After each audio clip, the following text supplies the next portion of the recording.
Warnock wins, Georgia voters say character matters. Dozens of lawmakers urge banks to stop discriminating against Muslims. 80th anniversary of Pearl Harbor attack that launched U.S. into World War II and sent 120,000 Japanese Americans to camps. India rated worse than Afghanistan and Somalia in Social Hostilities Index. Crimes against Afro-Swedes, most common hate crime in Sweden, report. Indonesia bans sex outside marriage, among other moves.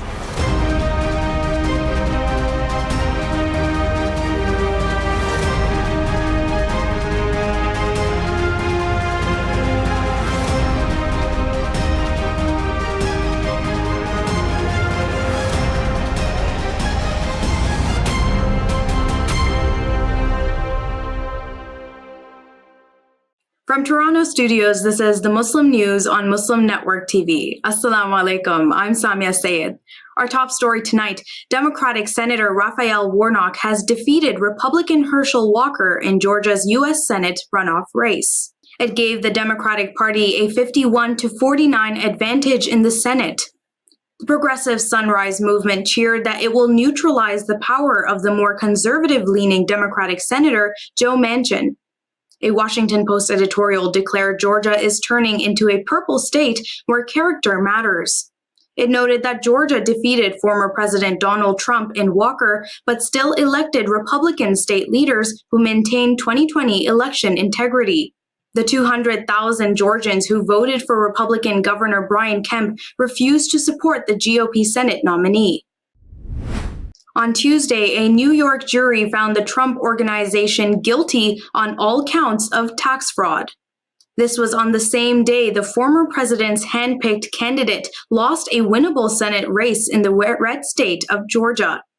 Meanwhile, the House January 6th committee decided to make criminal referrals to the Justice Department, possibly of Trump or his close associates. And Trump's call to terminate the U.S. Constitution has once again backed Republicans into a corner. On Tuesday, the Wall Street Journal editorial board declared Trump disqualified from serving as president again after his comments of gutting the Constitution. U.S. Congresswoman Ilhan Omar and Senator Elizabeth Warren, in a letter on Friday, urged banking regulators to reassess policies that actively discriminate against Muslim Americans and communities of color. Many Muslim, Arab, Middle Eastern, and South Asian Americans have been systematically cut off from financial services, the lawmakers wrote. Countless people, businesses, and charities have been victims of discriminatory policies and practices, the letter reads. Such policies limit their access to financial services based on their religion or national origin, according to the letter signed by more than a dozen lawmakers. The letter was shared exclusively with HuffPost before being sent to Treasury Secretary Janet Yellen and other banking officials. Celularity Incorporated, a New Jersey-based biotechnology company, has received Halal certification. The company develops placental-derived cell therapies and biomaterial products. The Halal certification shows the company has undergone rigorous assessment to determine that its products and programs are permissible in accordance with Islamic law. The certificates were issued under the authority of Circle H International Incorporated. They offer the company the ability to serve Islamic markets globally. Burkina Faso's military government on Saturday says it has suspended the broadcast of France's Radio France Internationale until further notice. Government spokesperson Jean-Emmanuel Ouedraogo accused the broadcaster of giving voice to a message of intimidation to the population attributed to a terrorist leader. He was referring to a message broadcast by RFI on Saturday from the Jamaat Nusratul Islam wa al-Muslimin. The group, which is an affiliate of Al-Qaeda and ISIS terror groups, threatened civilian volunteers helping the government in anti-terrorism operations. Last month, authorities announced a recruitment campaign for volunteers that attracted more than 90,000 people. Denmark has taken one of the hardest lines on asylum and migration in recent years.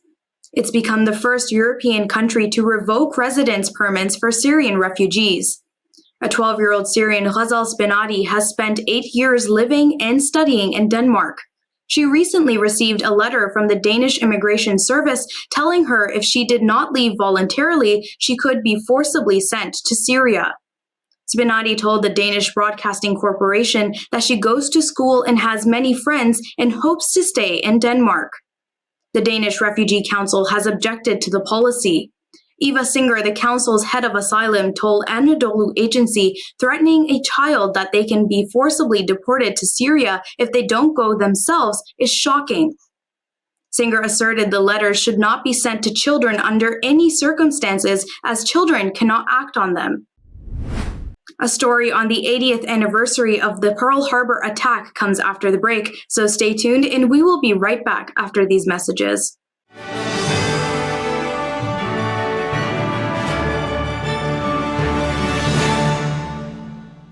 A free 3-minute online chat can give you the personalized tips you need to start boosting your retirement savings today. I am what hunger looks like in America. Despite the development of a COVID-19 vaccine, millions around the world will not have access. We need a vaccine that's free and available to everyone, everywhere. It's time for a people's vaccine. If I could be you, and you could be me for just 1 hour.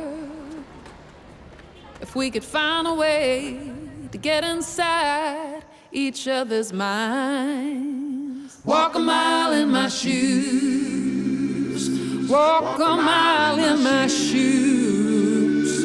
Well, before you abuse, criticize, and accuse. Walk a mile in my shoes. There are 16 million children struggling with hunger in America. That's 1 in 5 daughters, sons, neighbors, and classmates who don't know where their next meal is coming from. Yet billions of pounds of good food go to waste every year. It's time we do something about it. Feeding America is a nationwide network of food banks that helps provide meals to millions of kids and families in need. Visit feedingamerica.org to help them feed even more. Together, we can solve hunger. Together, we're feeding America. We are Justice for All. Headquartered in the heart of downtown Chicago, Justice for All is a global humanitarian initiative dedicated to raising awareness for human rights concerns impacting vulnerable minority groups. Our diverse team of staff and volunteers, led by Imam Malik Mujahid, work tirelessly to help Justice for All achieve their goals.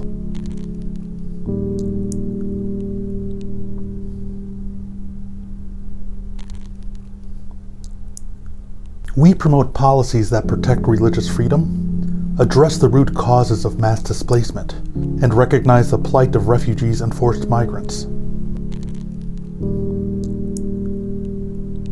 Together, we can continue to stand up for justice. Justice for all.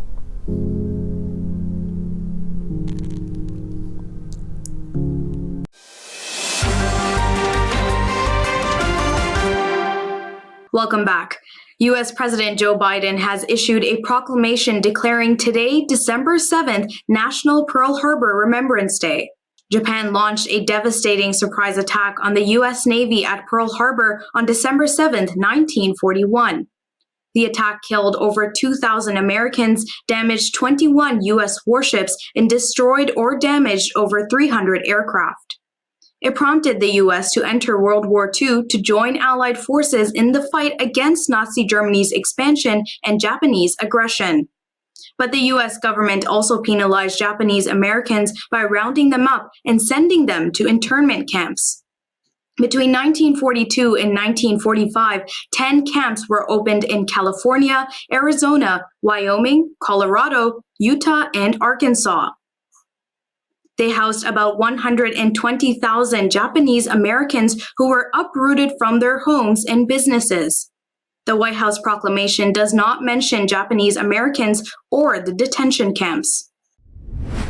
Outgoing Israeli Prime Minister Yair Lapid said Tuesday he will not allow any interrogation of Israeli soldiers in connection with the killing of Shireen Abu Akleh. Abu Akleh was a veteran Palestinian-American journalist for Al Jazeera who was killed on May 11th.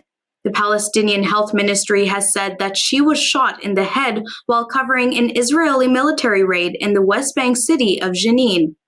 This was despite the fact that she was wearing a jacket that clearly identified her as part of the press. Lapid wrote on Twitter, "No one will interrogate the IDF soldiers and no one will preach to us about fighting morals, certainly not Al Jazeera Network." On Tuesday, Al Jazeera Television said it has filed a lawsuit with the International Criminal Court over Abu Akleh's killing. The Doha-based network said new witness evidence and video footage clearly show Abu Akleh and her colleagues were directly fired at by Israeli occupation forces. Afrophobia is the most common motive found among reported hate crimes in Sweden, according to a new report. That's with the exception of hate crimes based on general xenophobic and racist motives. The document was compiled by the Swedish National Council for Crime Prevention. It also found that hate crimes against Afro-Swedes are often characterized by physical violence. More than 1,000 cases are reported yearly, but only a few lead to conviction in court. Victims of Afrophobic hate crimes are often young.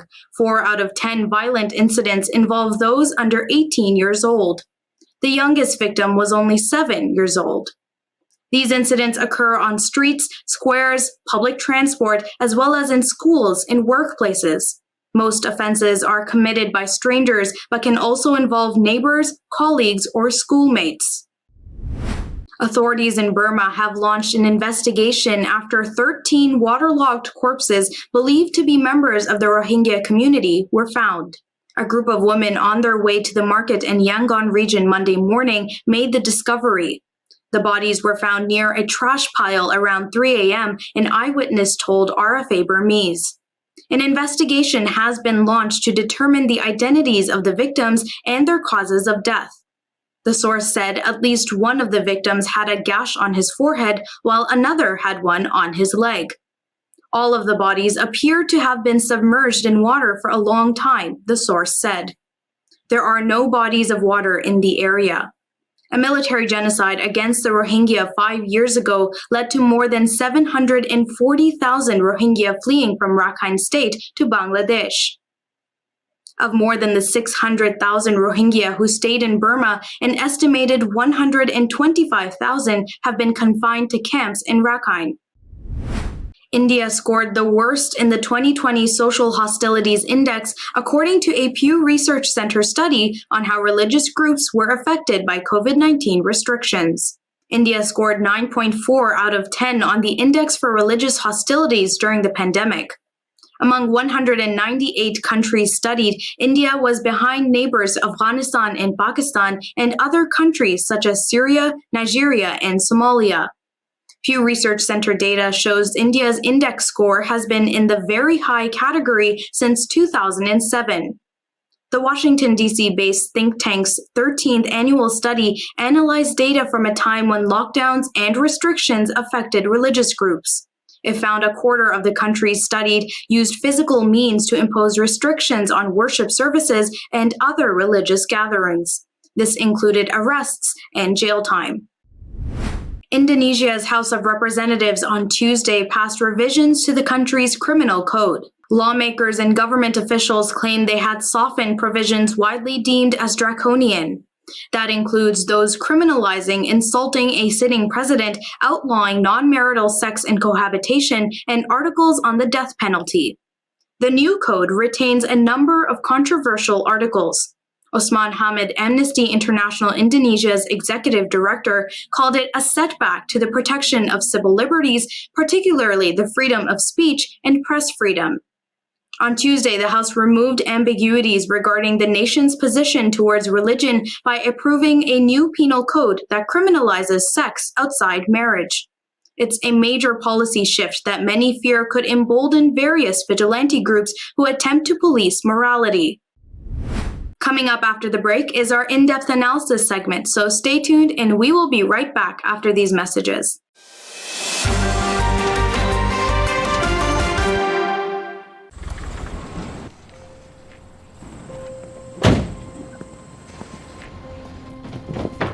Dad, they took over my bedroom. Come on, come on. Okay, Dad. 1, 2, 3.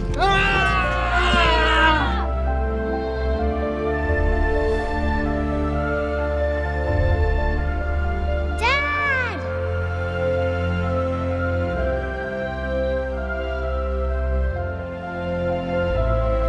You saved me. Dad?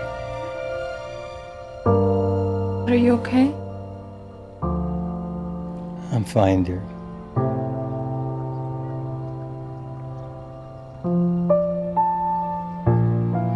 Your hero needs you now, and AARP is here to help. Find the care guides you need at aarp.org/caregiving.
To stop this genocide, we need your help.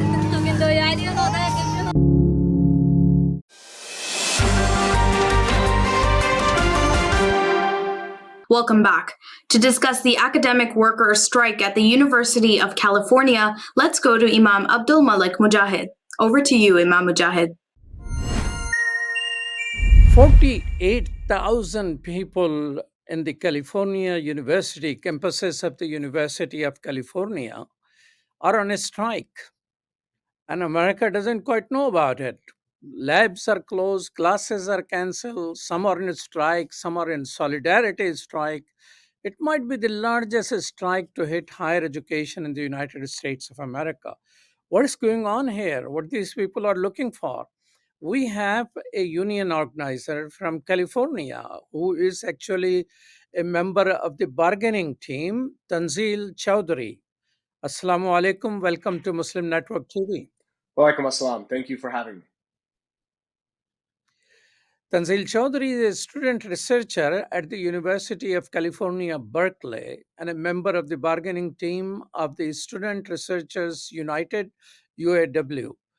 So, who is on a strike and what is it about? Yeah, so as you said, 48,000 workers at the University of California are on strike. That includes job titles like teaching assistants, tutors, readers, student researchers like myself, as well as postdoctoral researchers and academic researchers in a number of job titles. We're all out on strike because we've been bargaining with the University of California for new contracts for months now. And while we have come to the table in good faith, looking to secure strong, fair contracts that address our needs, the university has acted significantly in bad faith and committed a number of unfair labor practices, violations of labor law, that make it impossible for us to arrive at fair contracts. So that's why we're out on strike right now. Universities, Tanzil, violating labor laws, people who are educated, teaching other people to grow up as a good human being. What's wrong with this university system that they are violating laws? Well, the University of California has been operating less like a public institution and more like a private company over the past several years. They don't recognize that without us, 48,000 workers doing the majority of teaching and research, there really wouldn't be a university.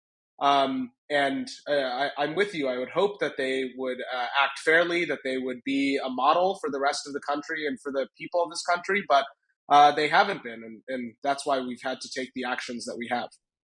So now 48,000 are the student workers. But there are people who are striking in solidarity as well, right? Well, the 48,000 isn't just student workers. So, like I mentioned, we have postdoctoral researchers who, were former students. Now they're professional research staff, as well as academic researchers who are also professional researchers who are on strike, who have been negotiating for fair contracts as well. They've actually, those two groups, the postdocs and the academic researchers, have come to tentative agreements, and our membership is voting to ratify those offers right now. But they remain out on strike while the rest of us continue negotiating. Okay. So share with us what is the state of the current compensation university is giving them? For graduate workers, it's very, very low. I know my coworkers often make as little as $24,000 a year. And as you all probably know, that is completely unlivable in the state of California, where the cost of living and the cost of housing is so high. So we've been fighting to increase that so that we can address the real concerns of rent burden, inflation, and high cost of living in the state. I read somewhere by researching for this conversation that there are some students who are actually living in their cars because they can't afford to pay rent. Is that correct? It is true. I believe, according to the university's own data, at any given time, 5% of workers are homeless. And many, many more are at risk of being homeless and living out of their cars. I've heard, personal stories from many people who have been in that situation, and it's absolutely shameful. So some of those who have been able to successfully bargain, are they more or less satisfied with the what university is offering or what they have negotiated for themselves? Yeah, so as I mentioned, the postdocs and the academic researchers have come to tentative agreements. I think those are very strong and solid contracts. I know postdocs, many of them are seeing raises as high as 23 or more percent in their wages, along with continued wage increases throughout the lifetime of the contract. Of course, our members are voting on it right now. And if they're happy with it, they'll vote yes, and the contract will be ratified. But that's ongoing at the moment. How do you feel? I mean, in the railway union, railway workers union strike, they were not willing to offer them 7 sick days. And Congress forced on them to accept the contract as it is. Do you think rights of worker or workers organizing for their rights is on the rise or it is on the historic decline still? I think it's on the rise, despite the attacks that you're seeing. I think what happened with the railway workers is a tragedy, and I think it's completely unfair. But it's also worth noting that more people, especially young people, are unionizing than ever before in this country. And while union density is still, historically low, there are thousands of workers in higher ed, in commercial, in many other sectors who are starting to unionize and starting to fight back. And I think that's a positive development, and it's sorely needed in this country. Well, share with me a little more. Is university short of funds? Is it university facing some sort of financial crisis? Why are they not allowing people 5%? You say 5% of the university workforce is homeless. I mean, this is something, America should have stood up for. What in the world is this? These are all educated people, are connected with we have high level of respect to the academic institutions, and they are allowing 5% of their workforce knowingly stay homeless. So share with us, is university short of money? No, not short at all. In fact, the university has an operating yearly budget of nearly $40 billion. And they're only receiving more funds throughout the day. I saw, just a few days ago, the university's endowment, its investment portfolio, increased by tons and tons of dollars in the past year. And the government of California is increasing its funding of higher education. So the university isn't at any shortfall right now. In fact, they're making more money. And instead of giving that money to its workers who make the university function. They're funneling it towards who knows what. Well, thank you so much, Tanzil Chowdhury, for your time, and good luck with the bargaining. I hope you're a strong bargainer. Thank you. Thank you for having me, and we appreciate your support. Thank you so much. That's all from our Toronto studios tonight. Thank you so much for tuning in. You can find previous episodes and more on our YouTube or Facebook. For more content, keep watching Muslim Network TV or visit muslimnetwork.tv. Assalamu alaikum and good night.